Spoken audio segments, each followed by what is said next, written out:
اسپتال میں ایک نرس کی نوکری مجبوراً اختیار کی تھی۔ اسی طرح میری دیورانی کو بھی بیوی کی مجبوری نے ایک خاتون پولیس اہلکار بنا دیا۔ ہم دونوں خواتین آپس میں کزن اور میٹرک تک تعلیم یافتہ تھیں۔ شادی بھی ایسے اشخاص سے ہوئی جو آپس میں کزن تھے اور ایک ہی کمپنی میں ملازمت کرتے تھے، لہٰذا ہماری رہائش ایک ہی گھر میں تھی تاکہ وہ جب ڈیوٹی پر ہو تو ہم اکیلی نہ ہوں۔ ان دنوں ہمیں کسی ملازمہ کی سخت ضرورت تھی۔ یہ ان دنوں کی بات ہے جب ہم دونوں کزنز نوکری نہیں کرتی تھیں۔ ہمیں کسی ملازمہ کی سخت ضرورت تھی اور کوئی موزوں ملازمہ نہیں مل رہی تھی۔ میرے اس وقت 2 بیٹے تھے اور میری دیورانی شاہدہ کے 3 بچے تھے۔ 5 بچوں کا ایک آنگن میں کھیلنا، لڑنا جھگڑنا، غرض ان کے شور شرابے میں دن گزرنے کا پتہ ہی نہیں چلتا تھا۔ ہم دونوں مل کر گھر کا کام کر لیا کرتی تھیں۔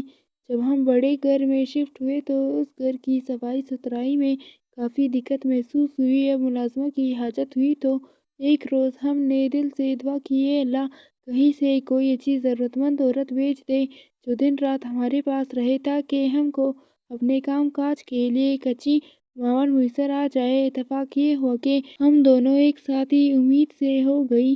کہتے ہیں کہ کوئی وقت قبولیت کا بھی ہوتا ہے۔ میں اور شاہدہ دونوں دھوپ سیکتے ہوئے سبزی بنا رہی تھیں، بچے آنگن میں کھیل رہے تھے۔ جب دروازے پر دستک ہوئی، میرے بیٹے نے دروازہ کھولا۔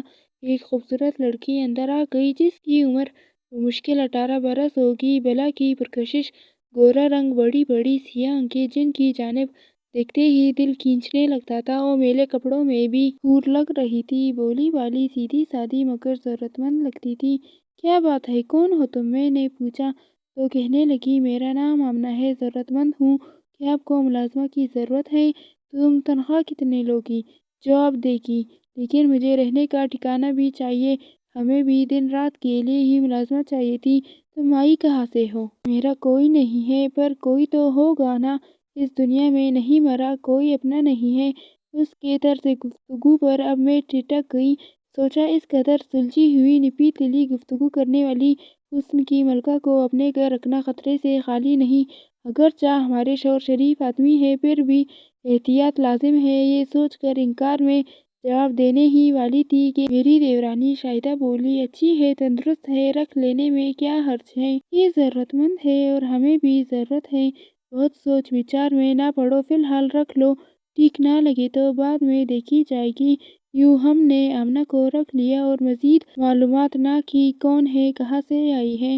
وہ زمانہ بھی ایسا برا نہیں تھا، بہت کم لوگ بدخصلت ہوتے تھے، عموماً ضروری تعاون ہی ملازمت کے لیے آتے تھے۔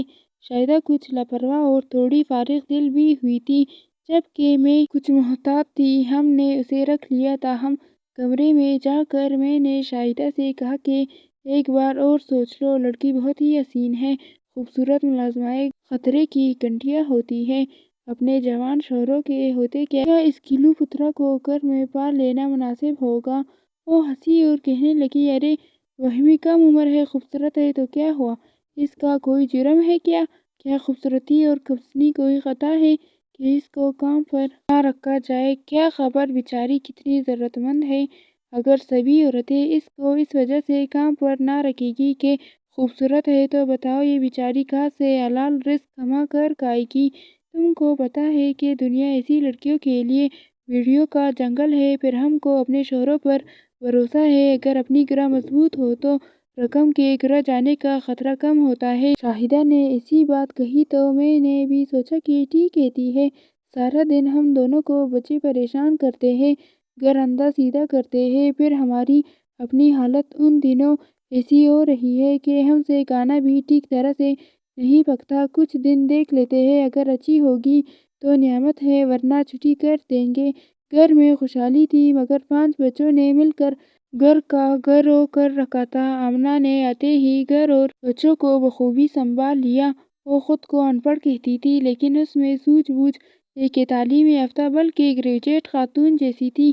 آمنہ کو ہمارے گھر کام کرتے 6 ماہ گزر گئے۔ اس نے ہمیں ایک بار بھی شکایت کا موقع نہ دیا اور نہ اپنے کام میں کوتاہی برتی۔ ایک بار جب شاہدہ بچے کی پیدائش کے موقع پر اپنی والدہ کے گھر گئی ہوئی تھی اور میں گھر میں اکیلی تھی، میں نے عجیب بات نوٹ کی۔ میں صحن میں چارپائی پر لیٹی تھی کہ میری آنکھ لگ گئی۔ ذرا دیر بعد بچوں کی خسر پھسر پھر آنکھ کھل گئی۔ کیا دیکھتی ہوں کہ وہ میرے دیور یعنی ارشد بھائی کے کمرے کے پاس بند دروازے سے کان لگائے کھڑے ہیں، جیسے اندر کی سرگوشیاں سننے کی کوشش کر رہے ہوں۔ میں اٹھ بیٹھی اور بچوں کو بلایا، وہ دوڑے میرے پاس آ گئے۔ میں نے کہا کہ تم وہاں کھڑے کیا کر رہے ہو؟ کہنے لگے اندر ابو جی ہے۔ تو کیا ہوا؟ میں نے شاہدہ کے بڑے بیٹے احسان سے کہا، جس کی عمر ان دنوں 11 برس تھی۔ تمہارے ابو کا کمرہ ہے، وہ اندر آرام کر رہے ہوں گے نا؟ تو اس پر وہ بولا، نہیں تائی اماں، وہ اکیلی ہے، اندر اور بھی کوئی اور ہے۔ اور کون ہے؟ وہ کچھ ہچکچایا، تبھی آمنہ کا مجھے خیال آ گیا۔ آمنہ کہاں ہے؟ میں نے پوچھا۔ اس کو بلاؤ۔ میرے بیٹے شجاعت نے جواب دیا، آمنہ ابھی تو اندر ہے۔ اس نے اپنے چچا کے کمرے کی جانب اشارہ کیا۔ اس انکشاف پر میں اٹھ بیٹھی۔ اچھا، وہ صفائی کرنے لگ گئی ہوگی، تم لوگ جاؤ اور جا کر کھیلو۔ بچے اپنے کمرے میں چلے گئے، لیکن مجھے تو جیسے سانپ سونگھ گیا۔ میں کیسے دیور کے بارے میں ایسی ویسی بات شاہدہ سے کہہ سکتی تھی؟ رشتہ بھی ایسا نہیں تھا۔ اگر اپنی کزن کو خبردار نہ کرتی تو اس کے ساتھ دشمنی ہوتی۔ چپ رہتی تو میرا کلیجہ جلتا رہتا۔ کمرے کے اندر کا حال تو اللہ کو معلوم۔ بہتان لگانے سے بھی جی کام جاتا۔ اللہ جانے، خیر کی بات ہو تو اسے شر بنا کر پیش کرنا بھی قیامت کو آواز دینے کے مترادف تھا۔ میرا جی گو مگو میں تھا، یہ سوچ کر کہ دیور نے اندر خود کمرہ بند کیا ہے یا آمنہ کی رضا شامل ہے۔ کچھ غلط سوچتے ہوئے بھی دل کام جاتا۔ رات بھر سوچا، اندر اندر اندیشوں کے سام ڈستے رہے۔ صبح ایک فیصلے پر پہنچ گئی کہ اس بات کا کسی سے ذکر نہ کروں گی، اپنے شوہر اور نہ ہی شاہدہ سے۔ بس خیر اسی میں ہے کہ شاہدہ کے آنے سے پہلے اس خاتون کو چلتا کر دوں، جس کے بارے میں کچھ نہیں معلوم کہ کہاں سے آئی ہے اور پہلے کہاں ٹھکانہ تھا۔ اگلے روز میں نے آمنہ کو بلا کر کہا کہ تم چھٹی کرو، کسی اور گھر جا کر نوکری تلاش کر لو، کیونکہ اب ہمیں تمہاری ضرورت نہیں ہے۔ میرے دیور نے یہ بات سن لی۔ وہ سامنے آ گئے اور کہنے لگے کہ آمنہ میری بیوی کی ملازمہ ہے، آپ اس کو نہیں نکال سکتے۔ شاہدہ آ جائے، اگر وہ جو چاہے گی تو نکال دے گی۔ مجھ سے پہلی بار دیور نے دوبدو بات کی، ورنہ وہ میرا بہت لحاظ کرتے تھے۔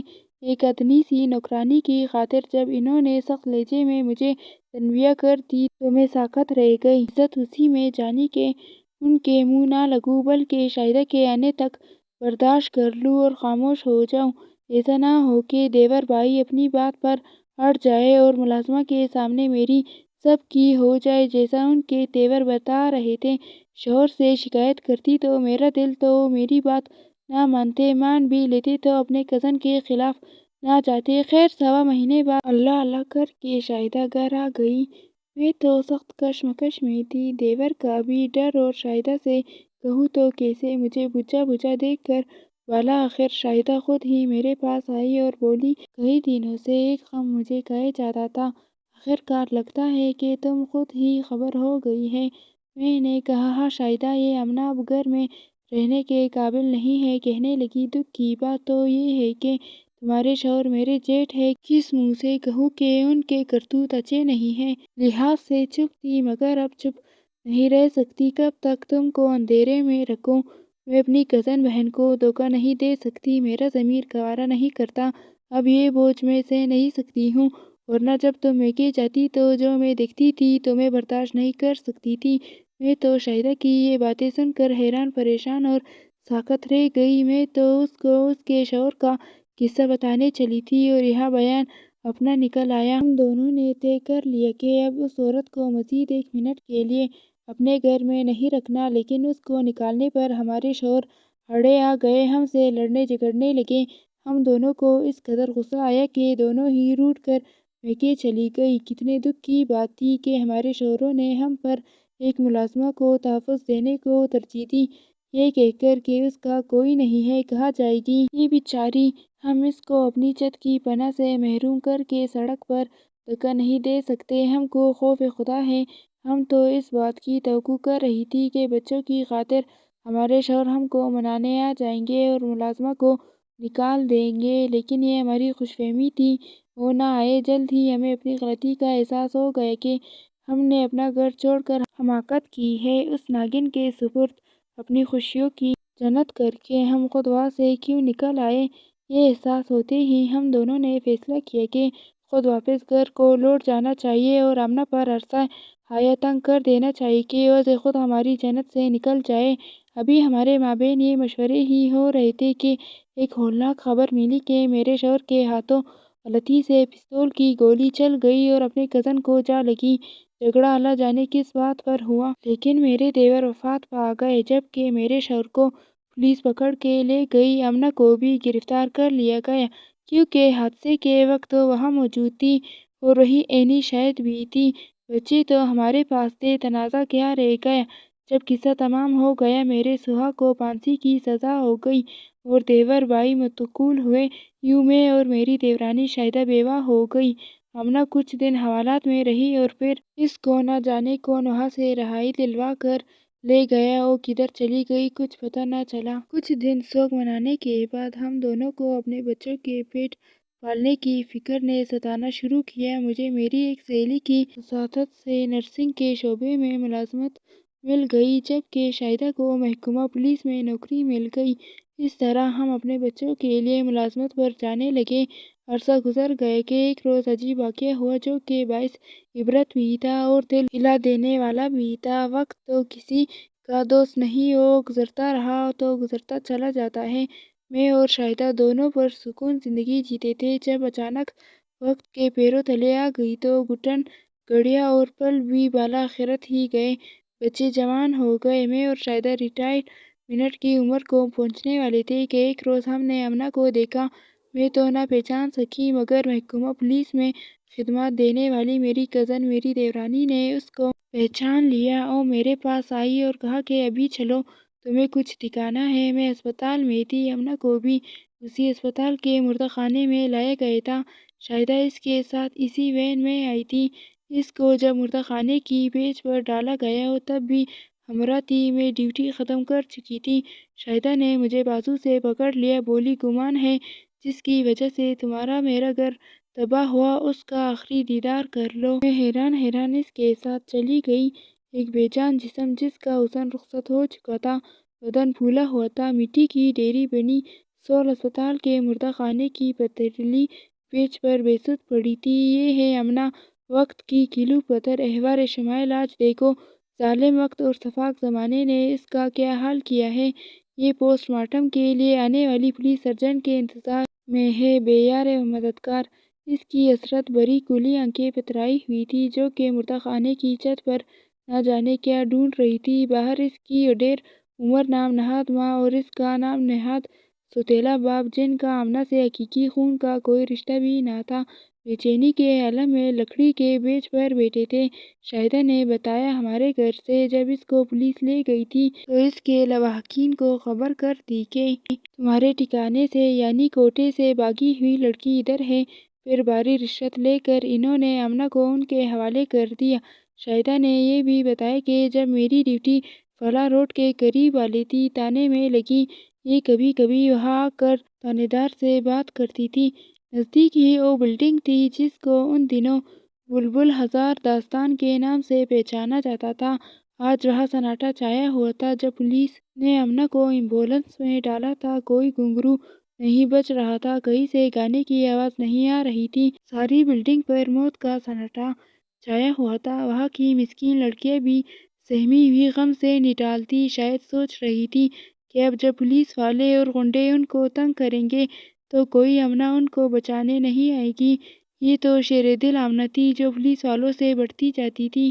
ان اہلکاروں کی شکایت تھانے جا کر بڑے صاحب کو کر دیتی تھی جو اس کے کوٹے پر جا کر لڑکیوں کو ہراساں کرتے تھے۔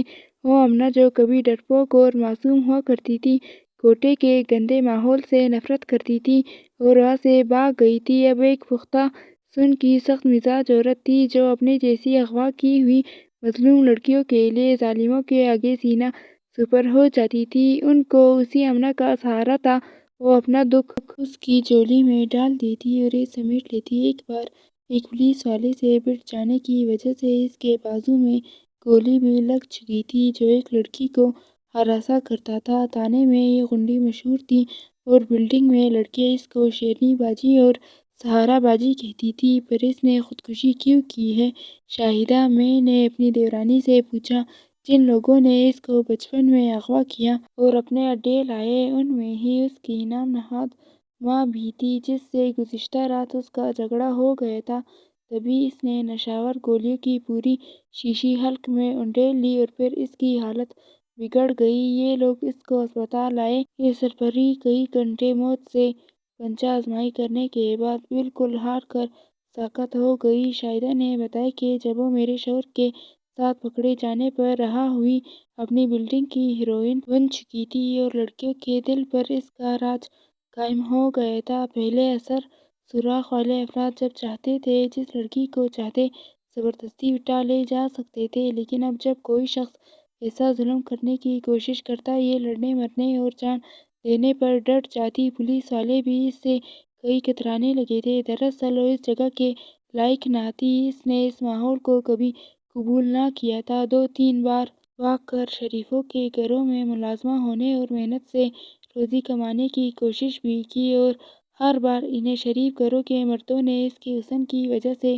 اس کو رسوا کر ڈالا۔ اس کو ہر بار بدذریعہ پولیس واپسی اس کوٹے پر آنا پڑا، کیونکہ پولیس والے اس کو جانتے تھے کہ یہ کوٹے سے بھاگ جاتی تھی۔ اسی وجہ سے اسے برے اور اچھے ہر آدمی سے نفرت ہو گئی تھی۔ وہ صرف ان لڑکیوں سے محبت کرتی تھی جن کو شریف گھرانوں سے اغوا کر کے یہاں لا کر بٹھایا جاتا تھا۔ وہ ان کے آنسو پونچھتی، ان کی پاسداری میں جان پر کھیل جاتی۔ اس کے اندر کی نفرت نے اسے یہ قوت عطا کر دی کہ اب وہ کسی سے نہ ڈرتی تھی۔ اس کی خواہش تھی کہ کوئی ایک شریف آدمی اس سے شادی کرے اور اس کی عزت وہ زندگی دے جو اس کے نصیب میں نہ تھی۔ اسی غم کو کم کرنے کے لیے اس نے نشے کا سہارا لیا۔ رفتہ رفتہ وہ بدترین منشیات کی خطرناک حد تک عادی ہو گئی۔ آمنہ جب زندگی کا مقصد ہار گئی تو اس کے خلاف سارے مقدمات خود بخود ختم ہو گئے۔ ایک ایسی فلاحی تنظیم نے اس کو بھی دفنایا جو لاوارث میتوں کو دفناتی تھی، لیکن اس کی قبر پر قرآن خوانی کرنے والا کوئی نہ تھا اور نہ ہی فاتحہ پڑھنے والا۔ اس کی وہ نام نہاد ماں جس کے پاس یہ رہتی تھی، وہ بھی اس کی قبر پر نہیں گئی۔ اس آمنہ کے لیے کسی آنکھ سے شاید ہی کوئی آنسو ٹپکا ہو۔ اللہ اس کی مغفرت کرے۔ اسی آمنہ کی وجہ سے ہم دونوں کزنز کی بھی زندگی برباد ہوئی، لیکن میں آج تک یہی سوچتی ہوں کہ اصل قصوروار آخر کون تھا۔